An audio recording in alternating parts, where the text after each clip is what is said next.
అందరికీ నమస్కారం అండి. ఈరోజు మనము మేషరాశి వారి యొక్క జాతక ఫలితాల గురించి తెలుసుకోబోతున్నాము. మేషరాశి వారికి సెప్టెంబర్ 13 అనగా శనివారం నాడు వీరి యొక్క జాతక ఫలితాల గురించి తెలుసుకోబోతున్నాం. అయితే మేషరాశి ఎవరైతే ఇప్పుడే కొత్తగా మన ఛానల్ చూస్తున్నారో దయచేసి ఛానల్ సబ్స్క్రైబ్ చేసుకొని వీడియోకి లైక్ చేసి సపోర్ట్ చేయడం మాత్రం మర్చిపోకండి. మన వీడియోని ఎక్కడ కూడా స్క్రిప్ట్ చేయకుండా చివరి వరకు చూసినట్లయితే మీకైతే పూర్తిగా అర్థమవుతుంది. రేపటి రోజున మీ యొక్క రాశి ఫలితాల ప్రకారము మీకు ఏ విధంగా ఉండబోతుందో తప్పకుండా తెలుసుకుందాము. ఇక ఈ రాశి వారు ఎప్పుడు కూడా అనేక రకాల సమస్యలతో సతమవుతూ ఉంటున్నారండి. అయితే ఎక్కడా కూడా మీరు రియలైజ్ అవ్వకుండా అంటే చాలా చాలా కష్ట స్వభావాలుగా మీరైతే పనిచేస్తూ ఉన్నారు. మిమ్మల్ని చూసి నలుగురు కూడా అంటే ఈ వ్యక్తిని చూసి మనమైనా ఇన్స్పిరేషన్ అవ్వాలి, పలానా వ్యక్తి చూసి ఎంత గర్వంగా ఉన్నాడు, డేటా లేకపోయినా కూడా తను ఎక్కడా కూడా లొంగకుండా ఉన్నాడని చెప్పి మిమ్మల్ని చూసి మీరు అనుభవించినటువంటి కష్టాలు మిగతా ఏ రాశి వారు కూడా ఎదుర్కొని ఉండరండి. కానీ మీ మంచిని అలాగే మీ యొక్క నమ్మకాన్ని ఆసరాగా తీసుకొని కొంతమంది వ్యక్తులు మీపై అనవసరంగా నిందలు మోపడం కానీ, మిమ్మల్ని అంటే నలుగురిలో కూడా కొంచెం తక్కువ చేసి మాట్లాడడం కానీ, మీ పొజిషన్ అన్నీ కూడా మీకు మంచి పొజిషన్ రావడం వారికి ఇష్టం లేక సమాజంలో మిమ్మల్ని చాలా తక్కువ చేసి మీ పేరు ప్రతిష్టకు భంగం కలిగించే విధంగా చాలామంది ఏంటంటే మిమ్మల్ని చాలా రకాలుగా కష్టపెడుతూ మిమ్మల్ని ఎక్కిరానియకుండా చేస్తున్నారు. అయితే మీ చుట్టూ ఏంటంటే చీడ పురుగులా మిమ్మల్ని ఎప్పుడు కూడా కిందకు తొక్కేయాలని చెప్పి చూసినటువంటి కొంతమంది వ్యక్తులకు రేపటి రోజు మీరు తగినటువంటి గుణపాఠం అయితే చెప్పబోతున్నారు. అయితే మిమ్మల్ని నవ్వితే ప్రాణం ఇస్తారండి. అంటే మీకు ఏదైనా కానీ కీడు తలపెట్టాలని చెప్పి చూసినా మీరు ఓర్చుకుంటారు. కానీ మీ కుటుంబం జోలికొస్తే మాత్రము మీరు అస్సలు ఓర్చుకోరు. కాబట్టి మీ కుటుంబాన్ని అలాగే మిమ్మల్ని అనేక రకాలుగా సమస్యలకు గురి చేయాలని చెప్పి చూస్తున్న వారితో రేపటి రోజున మీరు కొంచెం కఠినంగా అలాగే వారికి బుద్ధి చెప్పే విధంగా కొంతమంది వారితో గొడవలు పడేటువంటి అవకాశం కూడా ఉందండి. అయితే కొంచెం ఈ విషయంలో అయితే జాగ్రత్తగా ఉండండి.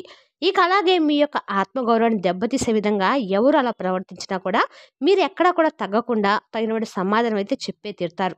ఇక మీ జీవితంలో నష్టాలను చూశారు, కష్టాలను చూశారు, సమస్యలు చూశారు. అయితే ఎక్కడ కూడా తగ్గకుండా ఒకరి దగ్గర చేయి చాపకుండా మీ దగ్గర ఉన్న దాంట్లోనే సంతృప్తిగా పడుతూ అన్ని రకాలుగా కూడా ఏంటంటే కుటుంబ భారాన్ని నెట్టుకొస్తున్నటువంటి మీరు ఇప్పటి వరకు కూడా ఏ రోజు మీకు సంతోషంగా ఉన్నటువంటి రోజు కానీ, లేదంటే కష్టాలు సమస్యలు లేనటువంటి రోజు కానీ ఒక్క రోజు కూడా లేదండి. భగవంతుడా ఎందుకు మాకు ఇవన్నీ పరీక్షలు ఇస్తున్నామని చెప్పి మీలో మీరే తపన పడిపోతూ ఎప్పుడు కూడా ఎవరికీ తెలియనటువంటి ఒక అంటే మీ చుట్టూ మీరుగా వేసుకున్నటువంటి ఒక అదృశ్యపు గోడలో మీరు ఒంటరిగా కూర్చొని ఎంత బాధపడుతున్నారనేది మీకే తెలుసు. అయితే మీరు బాధపడాల్సిన అవసరం అయితే లేదండి. మీకు భగవంతుని యొక్క అనుగ్రహం అనేది త్వరలోనే మీకైతే కలగబోతుందని చెప్పుకోవచ్చు. మీకున్నటువంటి ఇబ్బందులు కూడా ఒక్కోటిగా తొలగిపోవటం మీరు చూస్తారు. ఇంట్లో కూడా ధనానికి సంబంధించి ఇబ్బందులు ఎక్కడా కూడా కనిపించడం లేదండి. ఎందుకంటే మీరు కష్టపడేటువంటి ఆ కష్టానికి తగినటువంటి ప్రతిఫలం అనేది తప్పకుండా అందుకునేటువంటి సమయం రాబోతుంది.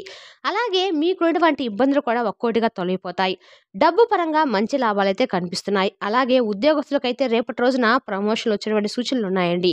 అంతేకాకుండా మీరు చేసేటువంటి కష్టానికి తగినటువంటి ప్రతిఫలం అనేది మీరు రేపటి రోజున పొందబోతున్నారు. మీపై అధికారుల నుండి మీరు చక్కగా మీ పనికి తగినటువంటి అంటే మంచి ఇప్పుడు నలుగురు సహోద్యోగుల మధ్య మీకు ఎంత మంచి గౌరవాన్ని మీ యొక్క పై అధికారులు ఇవ్వబోతున్నారు అనేది తెలుసుకుంటే చాలా ఆశ్చర్యపోతారు.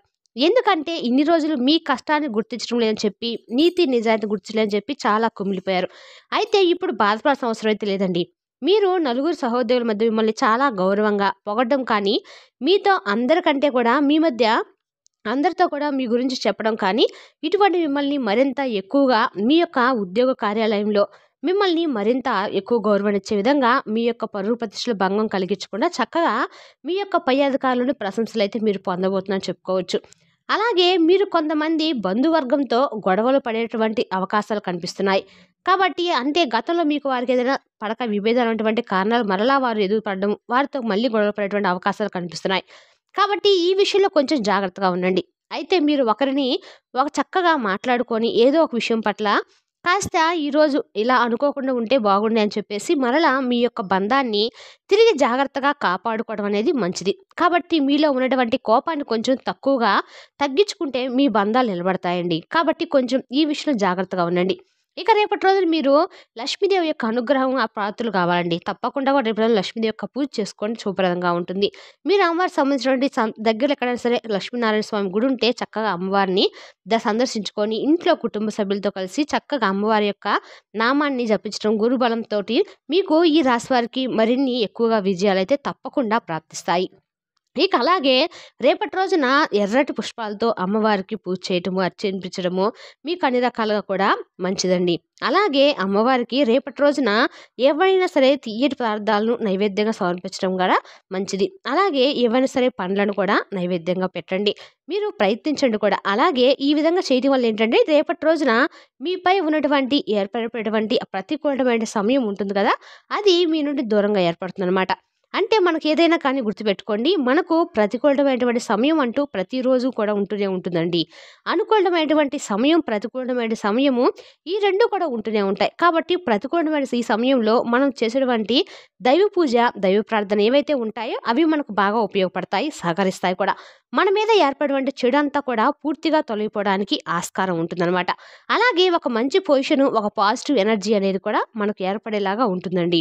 కాబట్టి చక్కగా దైవనామస్మరణ చేసుకోవడం, ఇంట్లో దీపం పెట్టుకోవడము, అన్ని రకాలు కూడా ఇటువంటివన్నీ చేయడం వల్ల మనకి మనపై ఉన్న ఏర్పడేటువంటి ఆ చెడంతా కూడా దూరంగా వెళ్ళిపోతుంది. అసలు మనలో తెలియనట్టు ఆ ధీమా కూడా ఏర్పడుతుందండి. ఇయాల మేము పూజ చేస్తున్నాం, మాకు హ్యాపీగా ఉంది అని. తద్వారా మీకు మానసికమైనటువంటి ప్రశాంతత కూడా ఎక్కువగా చేకూరుతుందనమాట. అలాగే రేపటి రోజున ఎవరైతే వ్యాపారానికి సంబంధించిన వారు ఉంటారో ఈ రాశి వారికి మంచి అభివృద్ధి కనిపిస్తుంది. మంచి లాభాలు కనిపిస్తున్నాయి. అలాగే ధనలాభాలు కలిగేటువంటి అవకాశాలు కూడా ఎక్కువగా ఉన్నాయి. అలాగే సంతాన పరంగా, వివాహం పరంగా చర్చలు జరుగుతాయన్నమాట. అలాగే సంతానానికి సంబంధించినటువంటి కొన్ని విషయాలు మీరు ఏదైనా కానీ అంటే నిర్ణయాలు తీసుకోవడం జరుగుతుంది. అలాగే రేపటి రోజున పేదలకు ఆహారంగా ఏదైనా పంచడానికి ప్రయత్నించండి. అలాగే దగ్గరలో ఉన్నటువంటి గోశాల ఉంటే మాత్రం దగ్గరలో వెళ్ళి నానబెట్టిన శనగలను, ఏమన్నా పచ్చి ఆకుకూరలు ఏమైనా పెట్టడం వల్ల మీకు అన్ని రకాలు కూడా మంచి జరుగుతుందండి. ఇలా చేయడం వల్ల ఏంటంటే మీకు సకల దేవతల యొక్క అనుగ్రహం లభించి ధనానికి సంబంధించినటువంటి ఇబ్బందులు ఏవైతే ఉంటాయో అవి కూడా తొలగిపోతాయి. అలాగే చాలా రోజుల నుండి మీరు కలుసుకున్నటువంటి కొన్ని బంధాలు కూడా కలుసుకుంటారండి. కొత్త బంధాలు కూడా మీరు పునరుద్ధరించుకుంటారు. అలాగే వారితో కొన్ని విషయాల్లో కొన్ని జాగ్రత్తలు పాటించవలసిన అవసరం అయితే ఉంది. కాబట్టి కొత్త బంధాలను వెంటనే మీ జీవితంలోకి ఆహ్వానించకుండా కొంచెం జాగ్రత్తగా ఉండండి. వారి గురించి అన్ని విధాలుగా కూడా వారి ప్రవర్తన ఎలా ఉంటుంది, అలాగే వారు ఎలాంటి వారు అనేది తెలుసుకున్న తర్వాతే మీ గురించి పూర్తిగా వారితో చెప్పడం మంచిది. ఓవరాల్‌గా చూసినట్లయితే కనుక ఒక మంచి వాతావరణం అనేది రేపటి రోజున మీ ఇంట్లో ఏర్పడబోతుంది. అది మీరు పనిచేసే చోట కావచ్చు, లేదంటే మీ ఇంట్లో కావచ్చు. ఇలా చాలా అనుకూలమైన రోజుగా రేపటి రోజున చెప్పుకోవచ్చు. కాబట్టి రేపటి రోజున ప్రతికూలమైన సమయం మీరు ఏమాత్రం కూడా మిమ్మల్ని బాధ పెట్టకుండా ఉండాలంటే మాత్రం మీరు చేయవలసిన పనులేంటో కూడా తెలుసుకున్నారు కదా! మరి తప్పకుండా రేపటి రోజున వాటిని ప్రయత్నించి చేయడానికి మీరు మక్కువ చూపండి. ఎందుకంటే మనం ఎంత బాగా దైవనామస్మరణ కానీ, దైవ పూజ కానీ చేసుకుంటామో మనకు వచ్చేటువంటి రిజల్ట్ అంతే ఉంటుందండి. కాబట్టి తప్పకుండా మీరైతే రేపటి రోజు లక్ష్మీదేవి యొక్క, లక్ష్మీనారాయణ యొక్క మంత్రాన్ని, ఆలయాన్ని సందర్శించడం కానీ, కుటుంబ సభ్యులతో చేయడం వల్ల మంచి ఆత్మవిశ్వాసంతో మీరు ముందుకైతే సాగుతారు. అలాగే రేపటి రోజున కొత్త ప్రయత్నాలు విజయవంతం అవుతాయండి. కుటుంబంతో ఆనందంగా గడుపుతారు. అలాగే ఒక శుభవార్త అనేది మీ యొక్క మనోబలాన్ని మరింత ఎక్కువగా పెంచుతుంది. అంతేకాకుండా ఈ రాశి వారికి మనోబలంతో ముందుకు సాగితే అన్నిట్లో కూడా విజయాలు కలుగుతాయనే విషయాన్ని మర్చిపోకండి. ఎక్కువగా చూసినట్లయితే కనుక రేపటి రోజున మీకు ధనయోగం అనేది విపరీతంగా కల్పిస్తుందండి. వస్త్రాభరణాలు, స్థిరాస్తులు పొందే యోగం కూడా ఉంది. వృత్తి, వ్యాపారాల్లో జాగ్రత్త అవసరం. ఎవరి మీద ఎక్కువగా నమ్మకాలు ఉంచుకోకండి. కుటుంబ సభ్యులతో శాంతంగా ఉంటే చాలా మేలు జరుగుతుంది. వారాంతంలో మీకైతే శుభం కూడా కలుగుతుంది. రేపటి రోజున లక్ష్మీనారాయణ యొక్క స్మరణ అనేది మీకెంత చేసుకుంటే అంత బాగా మీకైతే చక్కగా చెప్పాం కదండీ! చాలా అద్భుతంగా మీ రాశి వారికి ఉంటుందన్నమాట. అంతేకాకుండా రేపటి రోజున కొంతమంది ప్రవర్తన వల్ల మీకు కొత్త మానసికమైనటువంటి బాధ కూడా కలుగుతుందండి. కాబట్టి కొందరి విషయాల్లో ఎక్కువగా తలదూర్చకుండా ఉండడమే మంచిది. ఆరోగ్య సమస్యలు కూడా మిమ్మల్ని కొంతవరకు ఇబ్బంది పెడతాయి. దీర్ఘకాలిక అనారోగ్య సమస్యలు మొత్తం మీద చూసుకున్నట్లయితే కనుక రేపటి రోజున మీకు కోపం అనేది పూర్తిగా మీరు తగ్గించుకోవాలి. గోసేవ చేసుకోవడం వల్ల చాలా మేలు జరుగుతుంది. ప్రతి అడుగులో కూడా జాగ్రత్త అనేది అవసరము. మానసిక ఒత్తిడిలోనూ కాకుండా కొత్త ప్రయత్నాలు అనేవి రేపటి రోజు చాలా చక్కగా మీకైతే అనుకూలంగా ఉంటాయి. కుటుంబ సభ్యుల యొక్క సూచనలు మీకు అడుగడుగునా ఉపయోగపడతాయి అన్నమాట. ఇక అంతేకాకుండా ఉద్యోగంలో కూడా మీకు చాలా బాగా అనుకోవడవన్నీ కూడా అంటే ఉద్యోగంలో మీరు ఏదైతే అంటే ఒక సక్సెస్ అవ్వాలని చెప్పి ప్రమోషన్, ఇంక్రిమెంట్ ఇవ్వాలని, లేదంటే కొత్త ఉద్యోగం రావాలని చెప్పి ఇటువంటివి ఆలోచించే వారికి, ఉద్యోగస్తులకి చక్కగా ఉంటుందన్నమాట. అలాగే వ్యాపారంలో కూడా చాలా బాగా ఉంటుంది. వినయ విధేయత మిమ్మల్ని కాపాడుతుందన్నమాట. కాబట్టి చాలా ఎక్కువగా మిమ్మల్ని మీరు నలుగురిలో కూడా జాగ్రత్తగా ఉండే విధంగా చేసుకోవాలంటే మాత్రం మీలో ఉన్నటువంటి కోపాన్ని నిగ్రహించుకోండి. గొప్పగా రేపటి రోజున మీ పనితీరులు అందరిని కూడా చాలా బాగా ఆకట్టుకుంటారు. అలాగే కృషికి తగినటువంటి ఫలితం రావడంతో చాలా ఆనందిస్తారు. కాబట్టి కుటుంబంతో మాత్రం సౌమ్య సంభాషణ వల్లనే సమస్యలు తొలగిపోతాయని మాత్రం విషయాన్ని గుర్తుంచుకోండి. మరి తెలిసిన కాండి ఈ రాశి వారి యొక్క జాతక ఫలితాలను తిరిగి రేపటి వీడియోలో మళ్ళీ కలుసుకుందాం. Thank you for watching.